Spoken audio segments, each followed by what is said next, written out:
marka aad hor fariisato sarkaalka waraysiga ama interviewga ka qaadaya hadalkaagu waxa uu noqonayaa sida muraayad ka turjumaysa runtaada waaya aragnimadaada iyo kartidaada waraysigu kaliya ma aha su'aalo iyo jawaabo balse waa tijaabo lagu ogaanayo in sheekadaadu leedahay asal raad iyo isku xirnaan dhab ah warbixintan waxa ay diiradda saaraysaa sida loogu diyaar garoobo interviewga la xiriira xirfadda aad sheegatay waxayna kugu hagaysaa dariiqa saxda ah ee aad ku muujin karto in aad tahay qof leh waaya aragnimo dhab ah isku xirnaan sheeko iyo aqoon la taaban karo ujeedaduna waa in waraysigu noqdaa mid guul ku dhammaada lagana dheehdo inaad u qalanto fursaddan muhiimka ah waa saacid xaaji aadan soo dhowaada mar kale markaad gelayso waraysi ama interview waxyaabaha lagu weydiin karo waxaa ka mid ah xirfadaada ama shaqadaadii hore muhiim ayayna kuu tahay waa haddii aad sheegtay xirfad sida darawalnimo harqaan leh qurxinta dumarka ama cunto karinta iyo wixii lamida waa muhiim in hadalkaaga iyo xirfadda aad sheeganayso iswaafaqaan laguuna arko qof si dhab ah u yaqaan xirfaddaas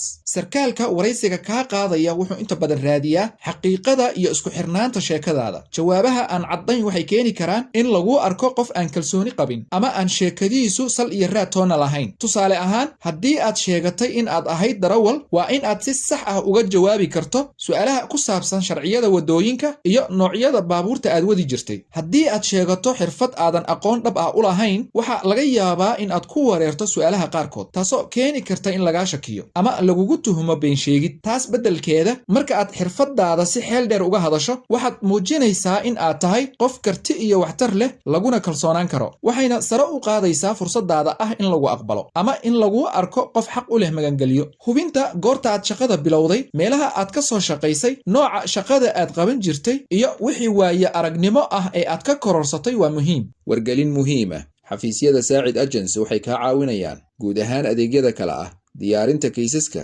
iyadoo la raacayo shuruudaha rasmiga ah sixidda kaysaska khaldamay ama diidmo hore la kulmay turjumaadda dukumentiyada iyo kaysaska si sax ah luuqadaada hooyo qabashada ballamaha faraha biometric appointment ka jawaabidda interviewga soo saaridda iyo buuxinta codsiyada fiisaha ka jawaabidda iimaylada kala duwan iyo talabixinta arrimaha la xiriira interviewga iyo socdaalka haddaba si aad u hesho adeeg hufan oo degdeg ah fadlan horay u gaar xafiisyadeenna ama kala xiriir lambarada shaashada kaaga tusaale waxaad tiri waxaan ka shaqayn jiray saloon ku yaala magaalada muqdisho waxaan ku fiicnahay hagaajinta aroosyada iyo qurxinta dumarka waxaa ka dhalan kara su'aalo noocyada qurxinta aad samayn jirtay qalabka aad adeegsan jirtay iyo nooca macmiilka kuu imaan jiray sidoo kale waxaa jira jawaabo aan caddayn ama shaki dhalin kara waxaana ka mid ah hadallo aan si toos ah loo qeexin jawaabo iskhilaafaya ama isburinaya jawaabo ah waan ilaaway waxaan u malaynayaa waxaan moodaa marar badan waa jawaabo aan si wanaagsan loo fahmi karin ama su'aalaha lagu weydiiyey ka baxsan tusaale su'aal ayaa lagu weydiiyey u dhigan sidan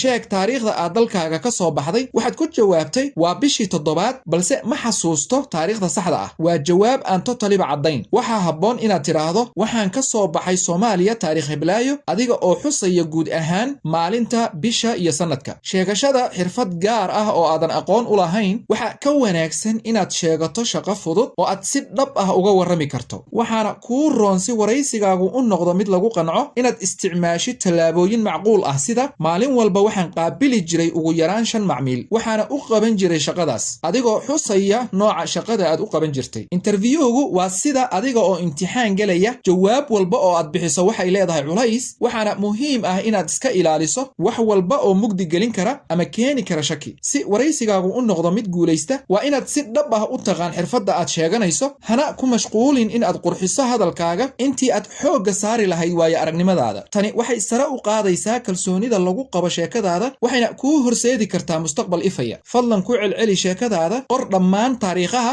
magacyada goobaha iyo dhacdooyinka muhiimka ah si aysan u dhicin inaad waraysiga dhexdiisa ku fikirto fadlan haddii aad nala soo gaartay dhammaadka muuqaalkan waxaan naga xasuusinaya inaad muuqaalka laygarayso saaxiibadaada la wadaagto si uu meelo fog u gaaro dadkuna uga faa'iidaystaan wixii talo ama tusaale ah waxaad noogu reebi kartaa qaybta commentiska hana hilmaamin inaad subscribe tiraahdo si xogaha aan channelkan ku soo gudbin aysan marna kuu dhaafin intaan talooyinkan kuwa lamida ku kulmi doonno nabadgelyo